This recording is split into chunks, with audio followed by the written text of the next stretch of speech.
In a world where the podcast multiverse is a concept about which we know frighteningly little, two dudes must become something greater than themselves, something elemental, something terrifying. A podcast. With great podcasting, there must also be great responsibility. To show the multiverse that it's full of people ready to believe in good. The multiverse will hunt us. They will send the dogs on us, because that's what needs to happen. But it won't be ready to hear from us. Not us, united.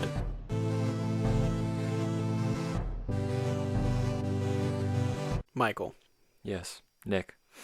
Every series inevitably reaches a point where they've hit a writing wall. Yeah. And what do they typically do? They go, what if the bad guys were the good guys? Yeah. And what if the good guys had to fight the bad guys who were also the good guys? The Civil Wars. BVS, Batman v Superman. That's right. Something in Fast and Furious, probably. What if we reached a point where Not Us United couldn't be united anymore? I don't know. I don't know what I would do, Nick. Well, you better figure it out, because we're not united right now. We are not, ladies and gentlemen. And we need to get this figured out. We need to get it sorted. Yep. So that we can continue this podcast. We've been united thusly for a majority of our movies. I don't think a score of any movie we have talked about has been within farther Huge than discrepancy. Probably 2 stars. Yeah, that's probably right. I think Reminiscence is probably the one that comes to mind where I rated it pretty low. But the movie we're going to talk about today, there is a valley between us. There is. And Nick, I hope after today you will still be prepared to outstretch your arm to make a bridge. Yes. From my end to your end. Look, I'm all for extending the branch. Yeah. But I'm going to need you to accept. I need House Zavala to accept that there is a movie and there are people who believe in good. And there are people who believe in this movie. Just saying. Well, Nick, I will give you my answer after our who knows how long discussion of the movie Ready Player One. Ready Player One. I think I'm ready. Are you? Well, I'm player one, so I guess so. Whoa, okay, first off. Boom! Hey, oh. Okay, Nick, first off, I think we're just going to dive straight into spoilers. This is not a review of this movie. This is a case to be made for why this movie is bad or why this movie is good. And I will be making the case of that it is bad. And I will be making the case that it is also bad. I mean, I'll be making the case for why this movie is good. Do you want to say how good? Like, do you love this movie? I would say that I like this movie like I like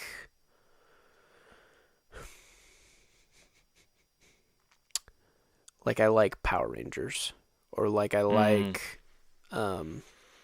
Independence Day, or like I like... Oh, Nick. Hey. There's that branch is getting shorter this level and shorter. of nostalgia that obviously exists in Ready Player One for those who grew up playing games and reading books and, being nerds. There's this level of B-movie-ism to it. But then there's also there's this name that I can't shake because this movie was directed by Steven Spielberg. Nick, this movie is we're going straight into it, ladies and gentlemen. Okay. This is the least Steven Spielberg movie ever. Can I tell you something?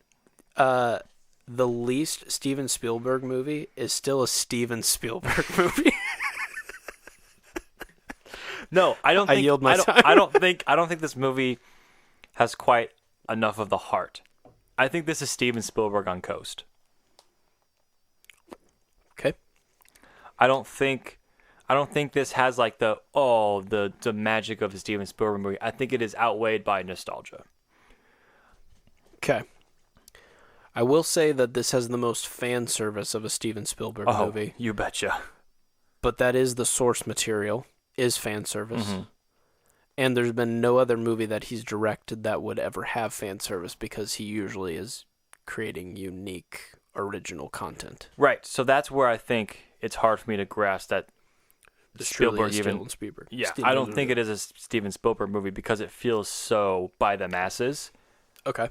Where this feels like where Steven's my boy Steve. Yeah. Is Stevie making S. like Jurassic Parks, E.T.'s, Saving Private Ryan's, yeah. like groundbreaking movies. Yeah. This isn't a groundbreaking movie. Okay. Let me rebuttal this volley of tennis ball that you threw at me. I know how to play tennis. I know what ping pong is. Where you throw tennis balls at each other. Agreed in that a lot of the original stuff makes sense. But this movie has scale that needed to be captured, and they needed a director who can do scale. And I think he can do scale, especially with the movies that you mentioned. Mm-hmm. They can tackle these larger-than-life things. Mm-hmm. And I feel like he was needed to probably make some of the big moments make sense. Mm-hmm. What I will say, though, is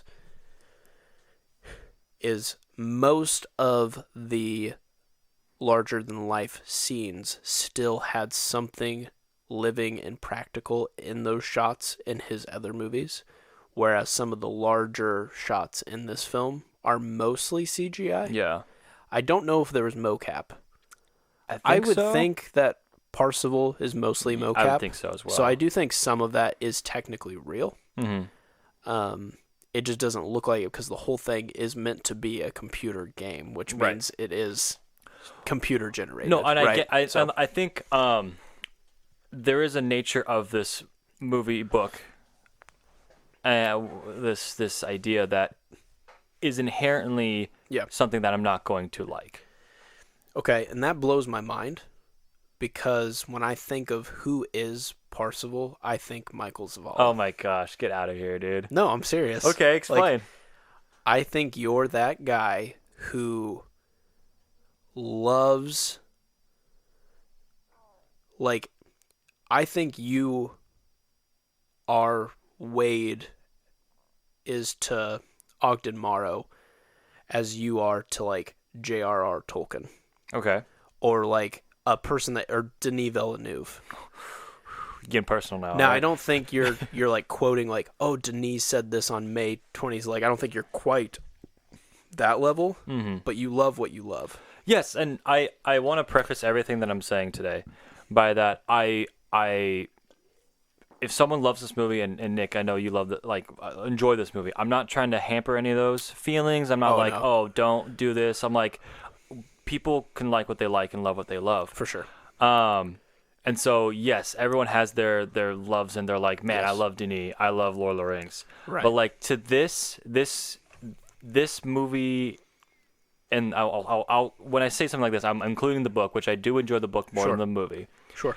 Um, And we both have read the book. Yeah. For clarity's sake. yes. Yeah. I think this, and not to jump around, but like this level of fan dedication is too much. And this, where it's like, it feels like you're gatekeeping things. Where like, and there is this, there is this level of like, you have to know Ogden Moore's birthday. You have to know what he said on October 31st, Halloween, I guess. Like, you have to know everything about him, or else you're not going to achieve anything, and you're a fake person. Sure. And I think people have this mindset, and not certain people have this mindset of like, oh, if you don't know everything about Lord of the Rings, you're not a fan. Sure. Like, you can like Lord of the Rings and not know who Legolas is and still enjoy it. I think like people, and like for this feels like, oh man, if you don't know that the egg is going to be here because you don't know what exactly what he said at this point in time, what his second favorite video game is, and what his 11th favorite book is, then you're not going to do anything. Right. You're a fake fan. You don't know that. So Right. that is, I think, a lot of my sentiment around this movie and my thoughts around the movie can be wrapped up in that. I don't like that gatekeeping. Gotcha. Um, Okay. I just think it's disingenuous, and I know that is what the book says, and I think the book at least has more going on, Okay. and it's more dilute. Where the movie is very concentrated in that and nostalgia and all this. So it's like, oh, you gotta know who Iron Giant is, you gotta know who Voltron is, you gotta know who the Ninja Turtles are, and you gotta know every little person on the screen, or else like you're not a fan. You like Gotcha. so. Okay. I'm absorbing. Yeah, sorry, that was a lot. You're fine. Okay, so I have two things I would say to that. Please. Is I agree that toxic fandoms do exist. 100%. But I do think like Ogden Morrow did not want this to fall into the wrong hands. So the ironic part is, in order to gatekeep, he had to literally make 3 gates that needed keys to keep The nature of it. right. But in the end, Wade did win because he was the biggest fan. But the reason he can now control the Oasis is because his heart and his motives were going to be the closest aligned to the guy who never wanted it to fall into the wrong hands. So, by making it accessible to everyone, you could have gotten trolls and perverted people and corrupted people and people who didn't want Oasis for what it could give to everyone, but for what it could give to themselves. And the one guy who wins it is thinking about everyone else but himself by the end. And even at first he's not thinking that, you know, but like, yes, I agree that in the end he had to know things about people, specifically Ogden Morrow, that other people wouldn't have done. And so it does lean into this, I guess, gatekeeping. But everyone still has access to the game. Right. Just no one can win the game unless you are a quote-unquote true fan.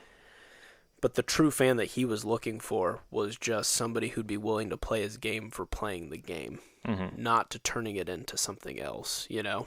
And so that's what he was looking for. And so that's where I would go with. I don't think it's leaning into toxic fandom of you're not a true gamer because this. But if you want to do the specific challenge to win the whole game, yeah, you need to be better. You know what I mean? Yeah, I totally get that, and I think that is true. What you said is true. I just think like it's very close. Yeah, and it's like I think someone can view the movie and be like, oh yeah, we got to be like the Sixers group is not a group I'm gonna want to hang around with, because they're gonna be like they're just gonna be so gatekeepy, and like I understand the nature of and the whole quest. Like, great, it's fun. Yeah, like that's the whole point. Yeah.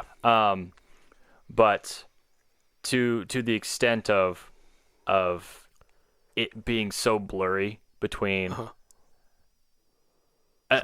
between the gatekeeping and the actual like, hey, maybe it's better to like be nice to people. And I will say that the film, while it does throw in enough Easter eggs to probably please most people that have ever consumed any type of pop culture ever, in there. I don't feel like it's that gatekeepy. But I will say, if you haven't watched any video game or played any video game or haven't watched any movies, and you for some reason turned on Ready Player One, you probably would feel left out, you know? Yeah. So, like, I don't think the bar is that high to catch something in that and be like, oh, my dude. Like, I mean, we're talking like The Shining gets dropped in here. Right. We're talking the DeLorean gets driven from Back to the Future. I mean, they pick, the ones that they do pick are well pretty popular. Yeah. No, I agree. Like, I think you can connect with some stuff, even though you might not recognize Master Chief's squad running up, or Mecha Godzilla. God forbid you don't know that that's just Metal Godzilla. You know, like, not saying, I'm not trying to be gatekeepy. I'm just saying, like, yeah, it's like, oh, you idiots. No, but like, I think it is not vague. I think it is broad General enough. Yeah. To get you in there. Yeah. But only one can win. Yeah, I agree. I think So- it just feels like this movie is built off of like, oh, then the Iron Giant comes down and punches it, and I was like that, and yeah, you can Yes. love that. That's super Correct. cool. But I'm Yeah. like, cool, yeah, the Iron Giant came down. Can I love nostalgia... Yeah. I see what you're alone saying. hold the movie, and it's like, and then Mecha Godzilla fought Voltron. I'm like, cool, yeah, that's rad. That is pretty rad. And it was Gundam Wing, but yeah. Yeah, sorry, I don't. Yeah, Mobile Suit Gundam. Yeah. Anyway. I think too. I just don't have. Yeah. I grew up with the Iron Giant. So did I. Love that movie. It's great. Did you cry? Oh, dude, I haven't stopped crying. Yes. Oh, wait. You mean to the Iron Giant, not the Iron Giant in Ready Player One. Oh, Did you cry in Ready Player No, One? no. Oh, come on. There's got to pull some heartstrings. Look, Nick, You know, heartless. Nick, you know my strings are pulled very easily. I know. That's why I'm like, when he's playing the video game and he's talking about the Easter egg of just wanting to get found and all that, that didn't pull your Yeah, heartstrings? that's fine. Oh, come on, Michael, you cold son of a gun. All right. I just feel like this is just like, yeah, and then time for a reference. And like references, and like it just feels like, and this is the book too, where like it just feels like here's references, Sure. and it's just like there's nothing else surrounding that. I think like Yeah. the what you are saying about the world outside the video game is good, and like anyone can get the game. Love that stuff. Right. It's like 5% of the movie. I get what you're saying. Here's the real deal, though. If we ever live in the Oasis, the metaverse, you're not going to see unique new things. You're going to see, I paid $20 and I got my Master Chief skin. Yeah. I paid $20 and I am now Mobile Suit Gundam. You know what I mean? Like, No, I agree. There's nothing new under the sun that people aren't going to be like, and check out my anime guy that I made. Oh yeah, it looks like that guy from that anime. You know, like, we think we're creative as people, but really what's going to happen is we're all just going to wish we were that one character from that one. I mean, we all live off of the nostalgia of what was our greatest gaming memory. So as a game, leaning into gaming memories, to me it was like, that's about as realistic. Like, if they just, if all those seats were not Iron Giant, but like Robot or whatever. Iron Giant that wasn't the Iron Giant, and the Mobile Suit Gundam was just robot that's tall, and Mecha Godzilla was metal dinosaur, would those have been better scenes? I think the answer is no, but that almost is to my point of like, this movie is just nostalgia. It's built off of like, this story doesn't hold up if not for nostalgia. Okay. And so when is nostalgia okay in a movie and when is it not? I just think this is 95% nostalgia. That's my line. Okay. Yeah, no, I mean, and that's, here's what I will give you. I'm gonna throw my boy Mikey Z a bone here. Thank you. Unfortunately, in the world of reboots and sequels and remakes and reboots and never just new stuff, this came at the hottest time it could have come out to make the most money.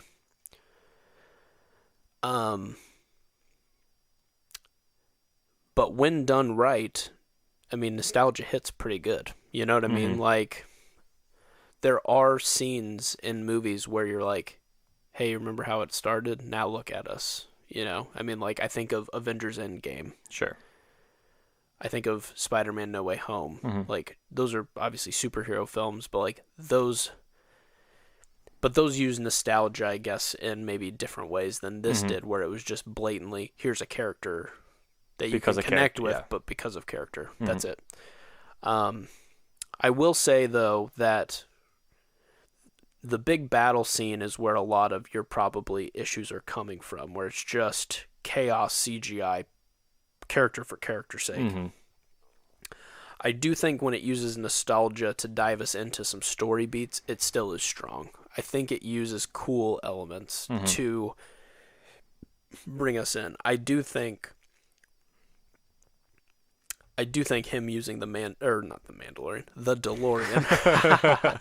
Mandalorian wasn't out yet. The DeLorean To drive around. Sick. Sure. If there's gonna be a car that you choose, you got to choose something. I'd probably pick that, honestly. Exactly. Sure. Yeah. We got it in Rocket League. Yeah. We Sorry. got to do it.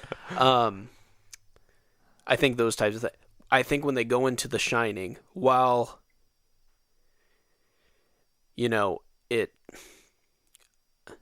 it's crazy that they were able to use as much of The Shining as they did. Seriously. It was very like shot for shot, but then like unique in that they kind of redid some of the things.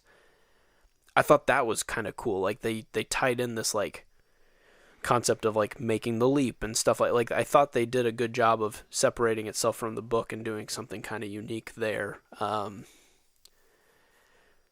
it's something that like most of us would be like, that was either a trailer for The Shining if you've never seen it and you're like, whoa, I'm going to have to check out that movie afterwards. Or you're like, oh yeah, I've seen this and it rewarded me for kind of watching it. So we are living in a time where some movies are coming out to reward you for paying attention. And so like, I compare this movie to, did you ever see The Free Guy? No. You should check it out and let me know what your thoughts are, because Free Guy is the same except for It's generic, right? he is an NPC, but everyone else is playing the game. And I think it's what you're looking for in this.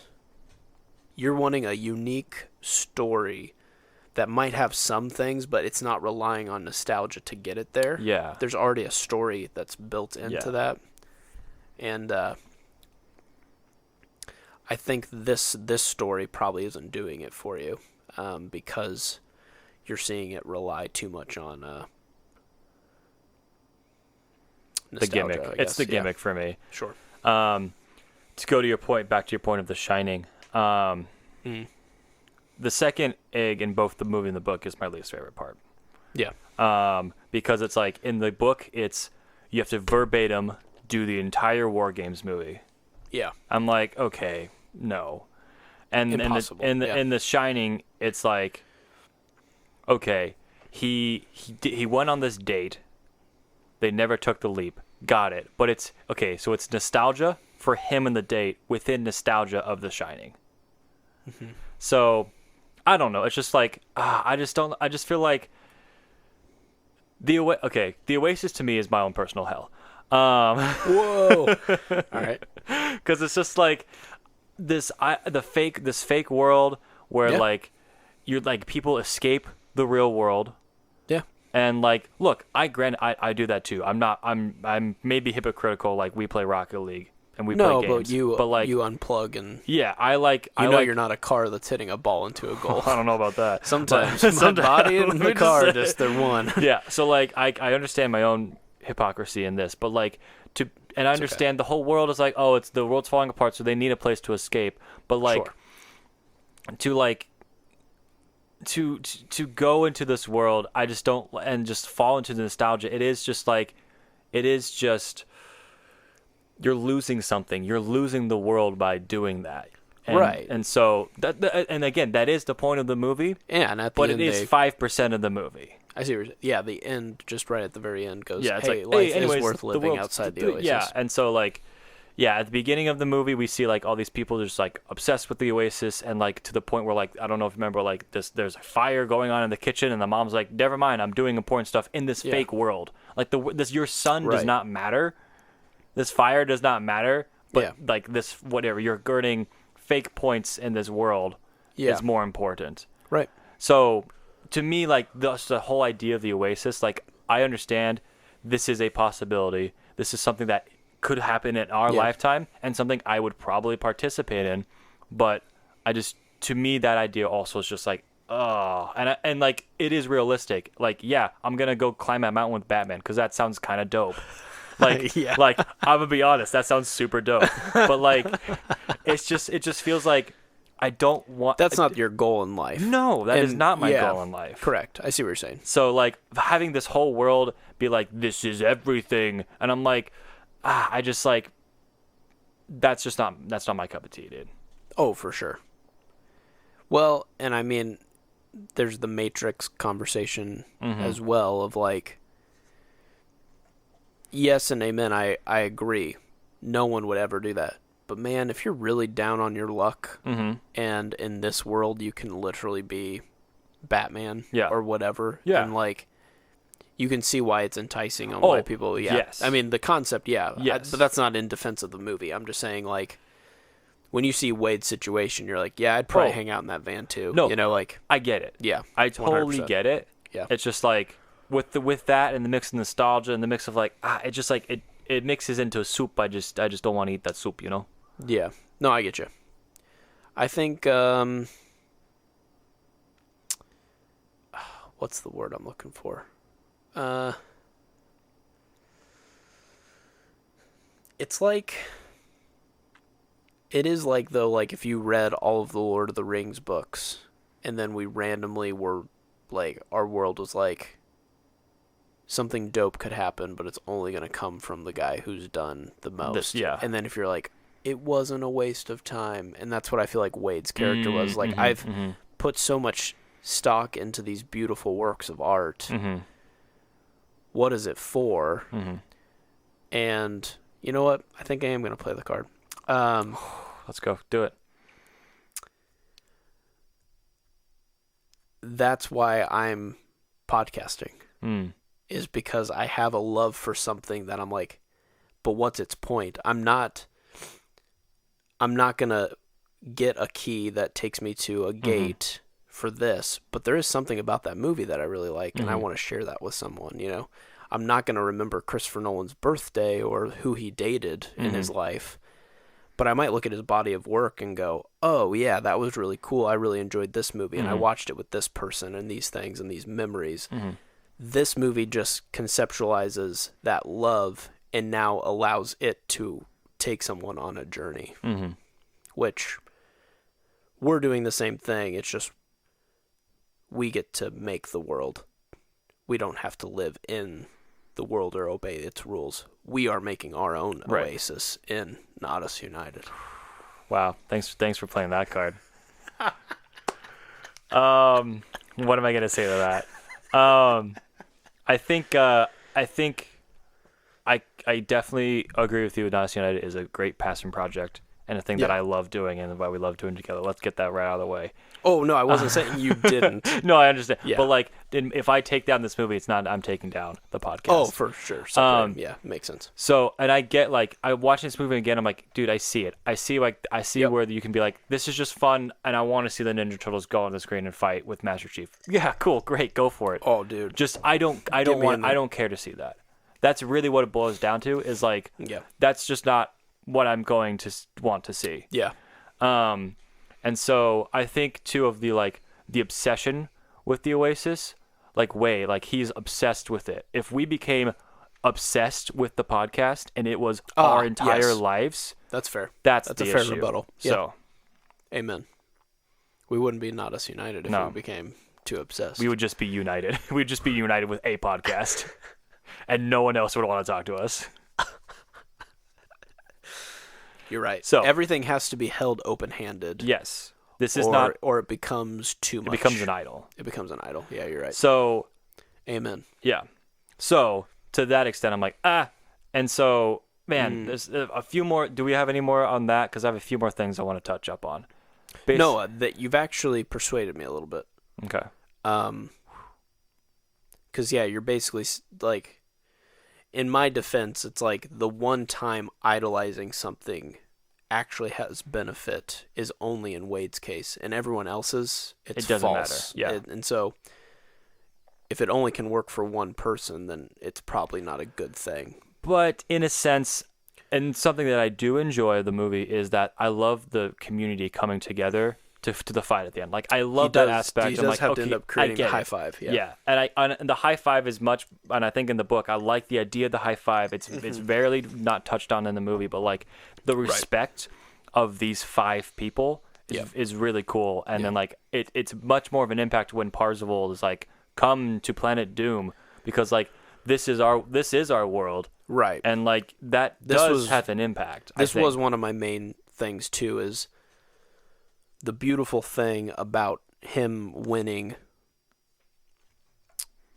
the challenge was that, unlike Ogden Morrow before him, all of the sins of his past were basically the keys that he created, so that somebody would have to go through them and achieve what he didn't achieve, right? And that's what's really cool, is like, look, learn from me, because the mistakes that I made was I made this dope-ass game, but everyone wanted to make a shit ton of money. We wanted to go here, and I lost my best friend. I also lost the love of my life. Don't do the same things as me, because now you're realizing that it's just a game. But in order to do that, you need community. You need others around you, and you need to understand that it is just a game. And so, like, ironically, the best at the game finds out that the game isn't the best thing. Yeah. And so, yeah, I enjoy that. And he ends up having a family, ends up having all the things Ogden Morrow didn't by the time he passed, you know? Yeah. And I do like that that's kind of cool in the fact that he gave it to somebody who, like, lived the life that he wished he could have lived. So I do enjoy that. I agree. All that you said about, like, the whole arc and the character and the whole development of it, I agree. That is the best part of the movie, where it's like, yes, get out of the oasis. Like, it's more about the people. It's more about the like, and you can have this thing that you enjoy, and then you can make friends on this, and it becomes this community. Like, yeah, love that.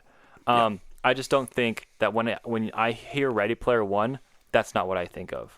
I think of, was it Gundam? Not Voltron, right? Mobile Suit Gundam. Mobile Suit Gundam fighting Mechagodzilla, and then Iron Man and Iron Giant. So it's like, when I hear Ready Player One, I think of the theatrics. Got it. I don't think of, like, the lesson I learned. And I think for most people, that's what is going to be, because it is this like, oh man, here's the spectacle. It is just spectacle over substance, and I think the substance that is there is good. I just think the spectacle is fair, the center point. I get you. All right. I think we need to talk about the first key.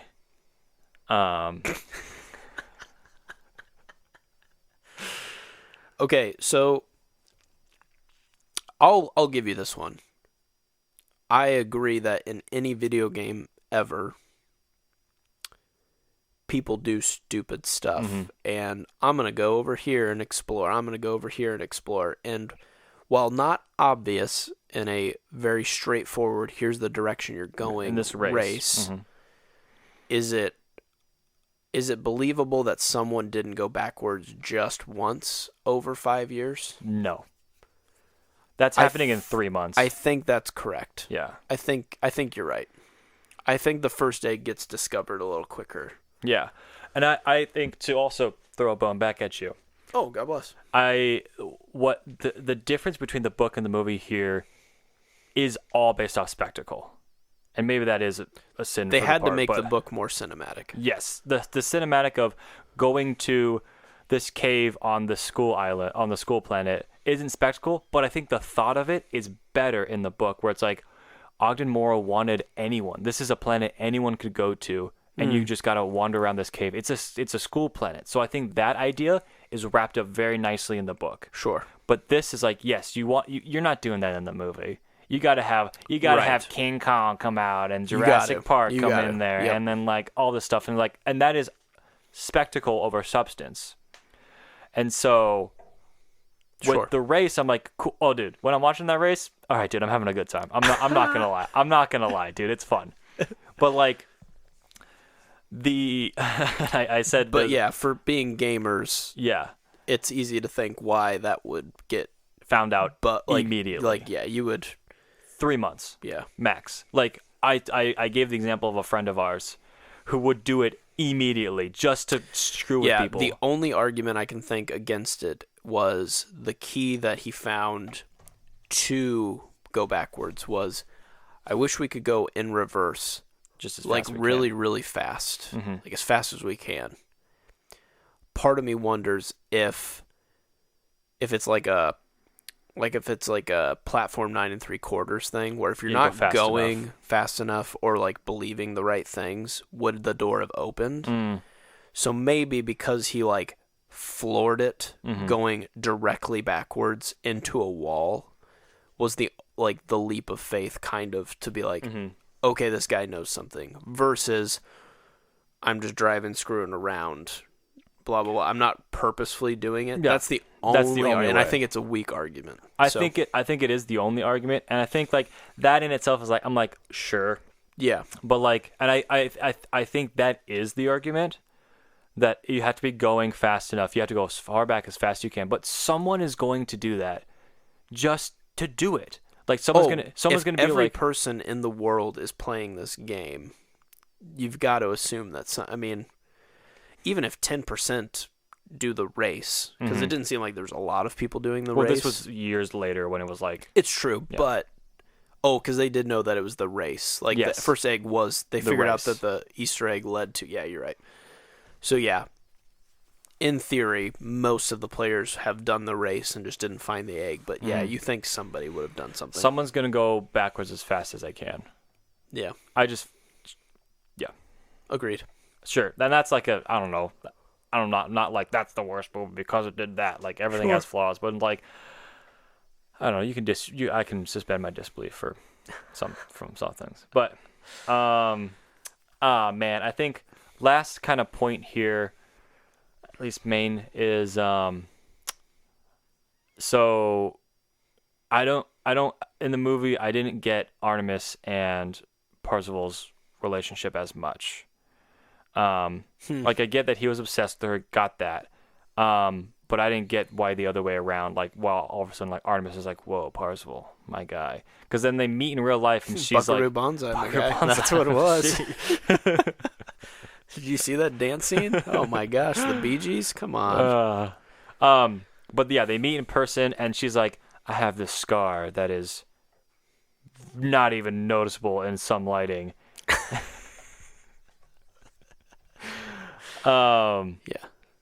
Yeah, I don't know. Just like it felt, it didn't quite click for me. And because she's like, "Let's not meet in real life. Let's not meet in real life," and all of a sudden it's like, "Huh, what's meet in real life?" And then nothing's the matter. And I don't know. It didn't work Yeah. quite. And then H kind of shows up out of nowhere. I will say the weakest part for me in this film is that the high five kind of just It just happens. He has friends. Like there's no doubting that he has his friend H and Shoto and Daito. And then obviously is like a big fanboy of Artemis. But I'm pretty sure they name drop the high five as though Once. it's already been formed without us knowing that it's been formed in the movie. And I will say, yes and amen. How could you gloss over that they're just now a team? Because he never clans or whatever he calls, or Yeah, clans. yeah, he never clans up or whatever. So in that regard, yeah, I think that's one of the weakest things that they did was do that. I think they leaned heavily into him being a fan. Yeah. They didn't lean heavily into him. Really, he still needed the community, and at the end, they're all working together, but I don't think they did the greatest job of that. Yeah, the high five is pretty weak in this movie. Yeah. But I mean, movie to book adaptation, whatever. That's gonna happen. Yeah. Is T.J. Miller's character even in the book? I I don't think he is. I think it's just Nolan Sorrento. I don't think so. Gotta say, love that guy. Nolan Sorrento? No, the T.J. Miller guy? What's his character's name? Is like, I gotta look it up. It's so dumb. On that note, I think this is something you don't know about me, and this is going to be something that is going to be carried over from Not Us United. Uh-oh. I don't like T.J. Miller. Oh, I don't like T.J. Oh, Miller cool, either. great. No. Sorry, when I say I love that guy, yeah, his his character name in game is I-R0K.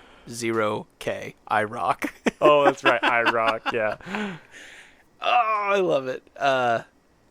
It's just perfect. You can just tell he's just really sells his Himself, surfaces yeah. to the highest bidder and is just a scummy troll player, Yeah. and you're just like, dude, No, perfect. it works. His character it's perfect works. for gaming. Yeah. Like it's Yeah. classic. Like he sounds the dude, part, yeah. and yeah. No, yeah. No, in real life, T.J. Miller fan, not really. Yeah. Okay. Sounds like he's also done some really bad stuff. Yeah, it's like, something came okay, out around that time. Get out of here. But yeah. In this movie, that character for me it fits nicely. I think it was a good Yeah. like henchman. Yeah. Yeah. Yeah. No, I agree. High rock. I Dude. rocked. What a- I rock. I roll, dude. It's like some of the times when they lean into gaming, it's good. Yeah. So Oh man, I think generally, I am happy that you enjoyed this movie. it's good. I think overall, personally, I just have some qualms with it, and it just rubs me the wrong way. I just and I think watching it again, I'm like, okay, it's fun. Yeah. Like it's fun, and like if you want to watch it to have fun, sweet, and I would watch it again. Like cool. Right. I'm just gonna be like, ugh. Yeah, and I think when I see the lens that you kind of see the movie through, I can see why it's not as enjoyable. Like I see it as the kid who was looking to control the game found out that the game wasn't worth controlling. Beautiful. And the hope is that the good things in life are usually right in front of you, but we tend to do what's easier, which is just I'll put on these goggles and gather up gold coins because it makes me feel better because I can measure success better that way. Right. Versus I'm trying to grow as a human being and I'm not in a relationship, so therefore I didn't collect any gold today. And it's like, well, no, that's not, what it is, but taking those chances, doing those things and taking your eyes off of what you think will give you that. And so I think I'm just looking at it from that perspective, and that gives me, but as I look at it from your perspective and sympathize with you, because proximity breeds empathy, and since you and I are so close, I empathize with you, man. That's and I'm fine, like, you know what? I hate this movie for you too. And I love this movie for you, dude. Boom. Because like the perspective you come from it, like, dude, I wish I could see it. Yeah. Like, Yeah. I that's see where the I'm like, glimpses of that. Michael, how do you not? This is the most Michael thing I can think of. And I'm No. just like, you are Parzival. I see, Yeah. and I'm like, I empathize with you where it's like, dude, and like that sentiment, it's really Yeah. beautiful. I just don't think this is the movie that's like really honestly selling that. Right. I think if you and I could fuse like Dragon Ball Z style, we would make Parzival. Yeah. I think I would have a lot of the pop culture-y like references and those types of things, and then you would just be the emotional guy who's like, "Oh, but love." We'd be the perfect Parzival. We'd be the perfect Parzival. Well, I think I will say that again. I like this. I do think I enjoy this movie enough that I'm not like telling people to don't watch it or like be like, oh, this movie is garbage. Like it's just for me. Here are my qualms with it. Yes. Here's what I don't like about it. Yes. And that's what I have. So that's. And I think I dislike enough about this movie that it's not a movie that I love, but it is a movie that I can throw on and find it's like a comforting thing on in the background where it's like I don't have to think at all, and the Iron Giant shows up. Let's go. And so I feel like at the start of this podcast, Civil War started. Yeah. We're like, not us united. Not us. Not us. Us united? Not us. Not us. Not right? us. But now I'm looking at it, and it's like, no matter how many movies we watch,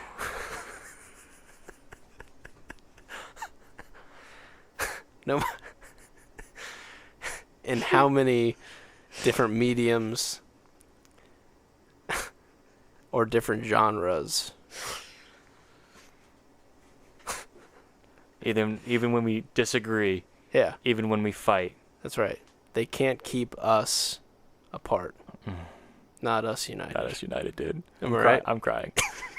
This is more emotional than Ready Player One, what you just said. what you came up with in 20 seconds was more powerful than... And this episode shows you, hey, guess what? You can hate a movie. Yeah. And you can love a movie. Yeah. And you can talk to somebody who disagrees with you. Yeah. And in the end, you can still be united. That's right. I love you, Nick.